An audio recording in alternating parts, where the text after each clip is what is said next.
నాకు మంత్రి పదవి రాకుండా జానారెడ్డి అడ్డుకుంటున్నాడు. ధర్మరాజులా ఉండాల్సిన వ్యక్తి ధృతరాష్ట్రులా మారిండు రాజగోపాల్ రెడ్డి. నేను రాజకీయంగా ఎదగడం వారికి ఇష్టం లేనట్టుంది. నేను ఎవరిని అడుక్కోను, గల్లా ఎగిరేసుకొని ఉంటా. నా కెపాసిటీ బట్టే మంత్రి పదవి దక్కుతుందని చెప్పి రాజగోపాల్ ఇలా పంచాది ఏంది ఒకసారి చూద్దాం.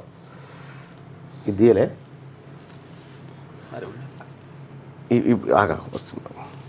అయితే ఇప్పుడు నిన్న రాజగోపాల్ రెడ్డి గారు మాట్లాడాడు. అసే సరే పదవులు పంచుకుంటే వాళ్ళకు ఇద్దరాలు అప్లోడ్ ఇంటికి రాగానే ఇద్దరాలు మొగలు కొట్లాడుకుంటారు చూడు, ఆ ఫార్ములా ప్రకారం ఉంటుంది అన్నట్టు. ఇప్పుడు కోమటిరెడ్డి రాజగోపాల్ రెడ్డి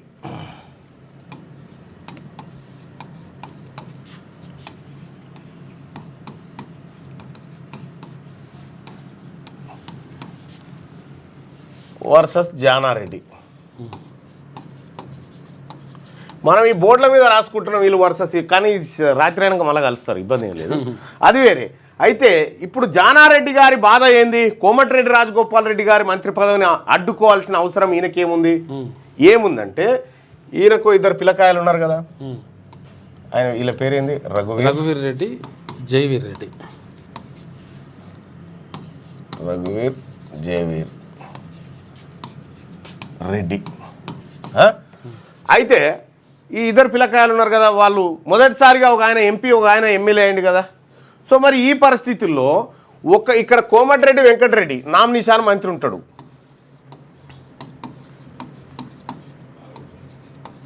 వెంకటరెడ్డి ఈయన పర్ఫార్మెన్సు అత్యంత తక్కువ, అందరి మంత్రులలో అత్యంత తక్కువ పర్ఫార్మెన్స్ చూపే వెంకటరెడ్డి. ఈ వెంకటరెడ్డి ఈయన ఇద్దరు అన్నదమ్ములు. ఈ ఇద్దరు అన్నదమ్ములకు ఈ 2 ఎమ్మెల్యే టికెట్లు దక్కినాయి. ఆ తర్వాత వెంకటరెడ్డికి మంత్రి, ఆ తర్వాత రాజగోపాల్ రెడ్డికి మళ్ళా మంత్రి పదవి ఇస్తానే అధిష్టానం గతంలో హామీ ఇచ్చిందట. దాని ప్రకారం నాకు ఇవ్వాలంటున్నాడు. అయితే ఇక్కడ జానారెడ్డికి వచ్చిన నొప్పి ఏంటంటే, ఇప్పుడు జానారెడ్డి గారు వీళ్ళిద్దరు కనుక మంత్రులు అయితే వీళ్ళిద్దరు డమ్మీలు అవుతారు. ఇక వీళ్ళిద్దరు డమ్మీలు కాకుండా ఉండాలంటే ఏం చేయాలి? ఈయనకి కోమటిరెడ్డి రాజగోపాల్ రెడ్డికి టికెట్ ఏది మంత్రి పదవి ఇవ్వద్దని చెప్పలేదు జానారెడ్డి. ఏమన్నాడంటే రంగారెడ్డి, మల్లెడ్డి రంగారెడ్డి, ఇక్కడ మన ఇబ్రహీంపట్నం రంగారెడ్డి జిల్లాకు మంత్రి పదవి దక్కాలి అని రాసిండట. ఎవరికి? అధిష్టానానికి. ఈ రంగారెడ్డి జిల్లాలో గెలిచింది ఎవరయ్యా అని అంటే, ఇప్పుడు ఈ జిహెచ్ఎంసీ పరిధి ఈ అంతలో ఒక ఇబ్రహీంపట్నం ఎమ్మెల్యే మల్రెడ్డి రంగారెడ్డి. మల్రెడ్డి రంగారెడ్డి మీద ప్రేమ కాదు జానారెడ్డి గారికి, ఈయన మీద ప్రేమతో అంటలేడు. అది ఇక్కడ రెడ్డిని భర్తీ చేస్తే ఇంకోటి రెడ్డికి ఇవ్వడానికి ఛాన్స్ ఉండదు కాబట్టి ఆయన ఆటోమేటిక్ ఎగిరిపోతుందని ఈ ముసలాయన ఉపాయం. ఇది. దాంతో ఏమవుతుంది? వీళ్ళ ఆధిపత్యానికి ఇక్కడ గండి పడుతుంది. అప్పుడు నా కొడుకులకు జర అక్కడికి వస్తుంది అనుకొని పెద్ద ఆయన ఆలోచన చేసినట్టుండు. అంటే ఇట్లే ఉంటాయి ఆయన స్ట్రాటజీలన్నీ. ఇగో ఇట్లా ఏది మన సమగ్ర కుల సర్వేని ఎట్లయితే సర్వనాశనం చేసిండో, సో ఇట్లా ఈ కార్యక్రమాలకు తెరలేపిండి అన్నట్టు. ఈ విషయాన్ని పసిగట్టిండు ఆయన. ఈ జిల్లాలోని నాకు ఈమని చెప్పాలి కానీ మల్రెడ్డి రంగారెడ్డికి ఈమని చెప్తుండేందుకు? ఇప్పుడు మల్రెడ్డి రంగారెడ్డి రెడ్డి సామాజిక వర్గం, అటు సుదర్శన్ రెడ్డిది ఆయన రెడ్డి సామాజిక వర్గం, ఇక కోమటిరెడ్డి రాజగోపాల్ రెడ్డి రెడ్డి సామాజిక. 3 ఇయర్గా రెడ్లకైతే ఇస్తే ఒకటి ఇస్తారు, ఒక్కటే ఎక్కువ. ఆల్రెడీ 4 ఉన్నారు. కాకపోతే కోమటిరెడ్డి వెంకటరెడ్డి మంత్రి పదవి తీసేస్తే కొంచెం బెటరు. కోమటిరెడ్డి వెంకటరెడ్డి మంత్రి పదవి తీసేసి రాజగోపాల్ రెడ్డి గారికి ఇవ్వాలి. ఇస్తే వాళ్ళ భర్తీ అవుతుంది. అయితే కోమటిరెడ్డి వెంకటరెడ్డి మంత్రికి ఉంటే వీళ్ళకేం నష్టం లేదు. ఎందుకంటే ఇది ఒత్తిదే బ్యాచ్, ఇది ఒత్తిదే, ఈ పనుల తటకాడ ఊపుడే, ఈ పెద్దగా ఏముండదు. అదే రాజగోపాల్ రెడ్డికి ఇస్తే మాత్రం చాలా సీరియస్గా ఉంటుంది. ఆయన ఇక ఈ అంత డామినేషన్ పరిస్థితికి వస్తుంది. వీళ్ళు ఎవరు కూడా నెగలేరు ఆయన ముంగట. సో అందుకోసం రాజగోపాల్ రెడ్డికి రాకుండా అడ్డుకోవాలనేది జానారెడ్డి గారి విశ్వ ప్రయత్నం. అందుకే కోమటిరెడ్డి రాజగోపాల్ రెడ్డి గారు ఏమన్నారంటే, ధృతరాష్ట్రుడు ఎవరు? ధృతరాష్ట్రుడు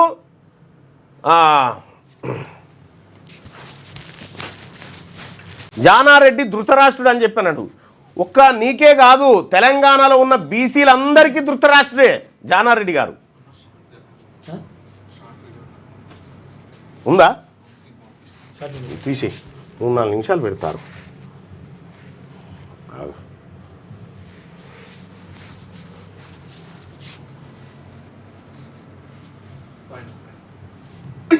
తెలంగాణకి ఇచ్చిన ఎంపీలో నాకు కమిట్మెంట్ ఉంది ఈ తెలంగాణ ఇక మళ్ళా ఆయన అధిష్టానము చర్యలు పార్టీ ఏముండే శుభం పుట్టుకుని ఆలోచించి వాళ్లకు కాంగ్రెస్ పార్టీ అండగా ఉండాలని చెప్పి పనిచేస్తున్న నిజాయితీగా పనిచేస్తున్న వ్యక్తిని.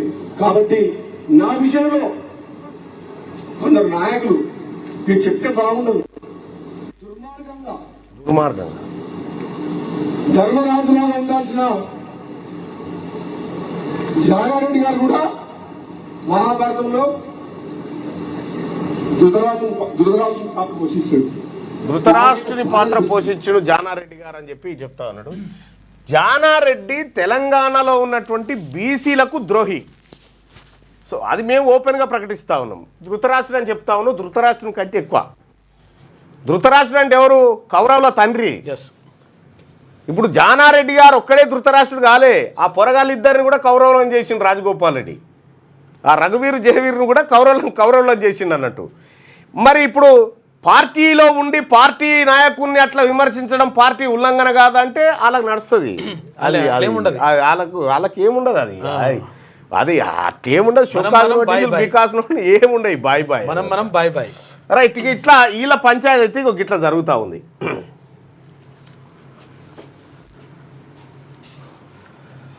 అయితే ఇక్కడ వీళ్ళు జానారెడ్డి వర్గం నుంచి ఒక పోస్ట్ ఏం పెట్టిరు ఎరికేనా?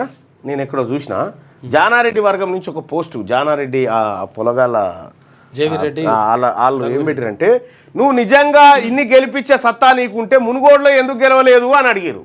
మునుగోడులో బై ఎలక్షన్లో ఎందుకు గెలవలేదు అని అడిగారు. అది కూడా కొంత కరెక్టే.